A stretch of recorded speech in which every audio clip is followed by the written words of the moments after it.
Pemirsa, kita masih sama-sama ada di studio Metro Manulife dan tentunya kita masih sama-sama di acara Gaya Hidup Masa Depan. Cicil masa depan mapan dari sekarang.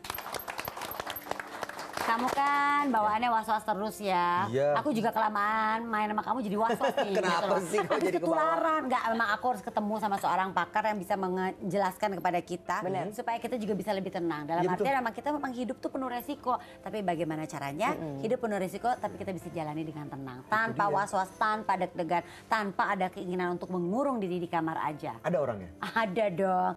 Kita langsung ngobrol yuk sama Bapak Nur Hasan Kurniawan, selaku Chief of Employee Benefit Manulife Indonesia.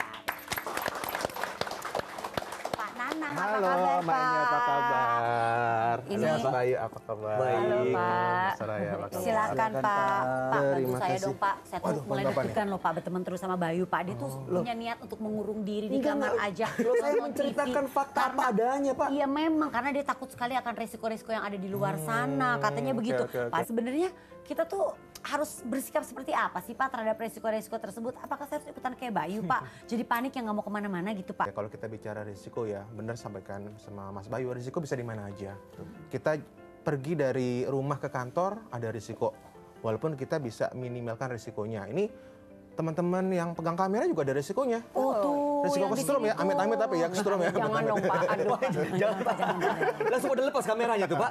Nah, cuma kita memang katalah untuk kita pergi dari rumah ke kantor, kita bisa minimalkan risikonya, mitigasi risikonya. Katakanlah, oke, perginya lebih pagi, nah, ataupun tidak menggunakan motor tapi menggunakan mobil, bisa meminimalkan risikonya. Nah, cuma yang kita tidak bisa hindari adalah risiko itu sendiri. Iya. Kita nggak bisa nolkan risikonya. Iya. Nah, tapi kita harus punya bagaimana nih kalau terjadi risiko kita sudah siap. Nah, bagaimana tetap kita jadi andalan keluarga kalau risiko itu timbul. Nah, di situ adalah peran asuransi masuk. Asuransi menggantikan jika terjadi sesuatu terhadap kita tetap jadi andalan bagi keluarga. Iya. Nah, itu fungsinya gitu asuransi. Oh, jadi asuransi itu sangat bermanfaat buat mereka yang udah berkeluarga ya Pak ya berarti? Bisa berkeluarga, bisa juga single. Nah, kalau keluarga, kalau terjadi sesuatu yang terima siapa? Anaknya, atau istrinya, pasangannya, atau siapa? pasangannya. Kalau single yang terima siapa? Orang tuanya. Orang tuanya. Tuh. Oh, jadi ada plan B lah ya pokoknya Iya, yang selalu harus ada Jadi plan bukan B. hanya untuk yang berkeluarga ya, yang single pun juga penting tuh. Betul. Buat penonton yang ada di sini yang masih single terus pikir, ini sih bukan buat saya, ini urusan asuransi. Saya kan masih sendiri. Enggak juga ya Pak ya. benar. Justru akan lebih baik sedini mungkin juga kita memiliki asuransi kan ya Pak ya. Benar, karena sedini mungkin preminya juga lebih Benar. murah. ya, Pak. Sedini mungkin. Coba ini penonton kalau ada yang mau tanya boleh loh, silakan. Siapa yang mau tanya? Wow, cantik sekali Mbak berbaju merah. Dengan siapa Mbak? Nama saya Elizabeth. Saya mau Elizabeth. tanya sama Pak Nanang ya Pak ya. Di perusahaan suami saya sudah diberikan asuransi kesehatan, tapi ya benefitnya nggak begitu besar, tapi cukup lumayan lah. Kemudian diberikan juga sedikit asuransi jiwa, tapi nggak begitu besar Pak. Nah permasalahannya kan kita tidak mengetahui resiko nanti yang akan terjadi dengan diri kita. Umpamanya kita nggak tahu umur kita sampai kapan terjadi, at least dengan resiko meninggal dunia. Dan perlu diketahui juga bahwa biaya pemakaman itu sekarang itu kan mahal ya Pak ya. Tanah hanya 2 kali 1 aja cukup mahal. Nah bagaimana menurut pendapat Bapak mengatasi hal ini? Terima kasih Pak Nanang. Oke, baik. Terima kasih Mbak Elizabeth. Silakan Pak Nanang. Oke, makasih Mbak Elizabeth, pertanyaan sangat menarik. Nah, ini kalau kita bicara untuk saat ini banyak perusahaan itu concernnya adalah kepada kesehatan. Jadi soalnya kenapa kesehatan? Karena orang sakit pasti mengganggu produktivitas dari perusahaan, tapi tidak memikirkan jika terjadi sesuatu kemudian dari karyawan yang meninggal. Kenapa? Karena balik lagi kalau karyawan masih bekerja, siapa yang menghidupi keluarganya? Karyawan itu sendiri. Tapi begitu karyawannya meninggal dunia, siapa yang menghidupi?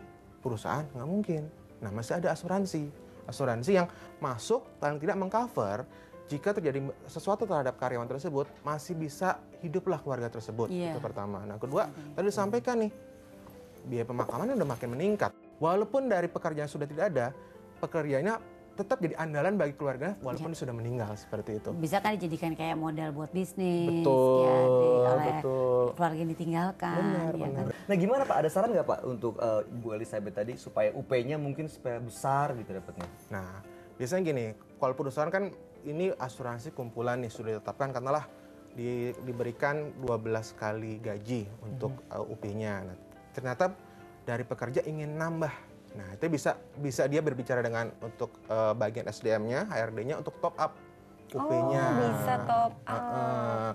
Kemudian juga kalau misalnya itu tidak dimungkinkan oleh HRD-nya, bisa nambah sendiri nih asuransi bagi dirinya sendiri untuk asuransi individu, bukan asuransi kumpulan. Gitu Mas Bayu. Oke. Nah ini gimana caranya sih Pak sebuah perusahaan itu memberikan asuransi jiwa bagi karyawannya? Kalau untuk asuransi kesehatan kita sering dengar tuh Pak. Nah kalau asuransi jiwa nih Pak, gimana caranya?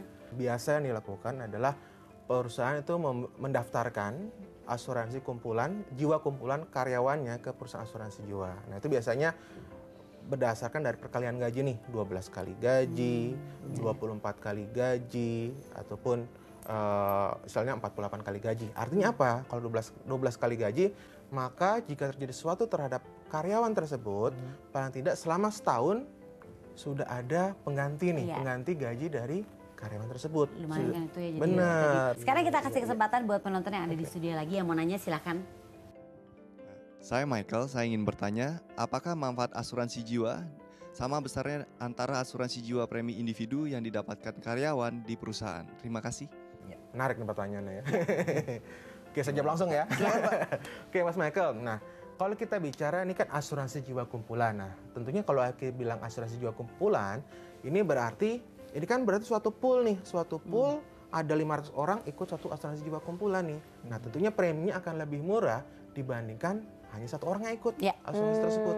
Gabungan gitu jadinya lebih murah. Gabungan. Jadi istilahnya kalau bicara asuransinya faktor seleksinya lebih panjang lagi.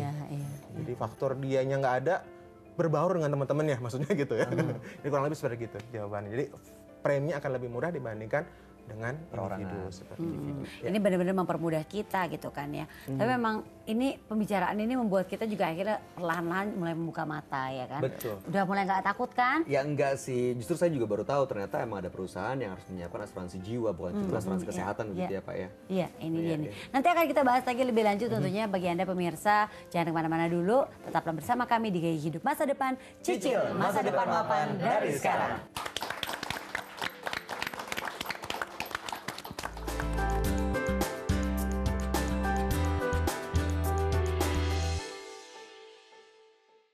Dipersembahkan oleh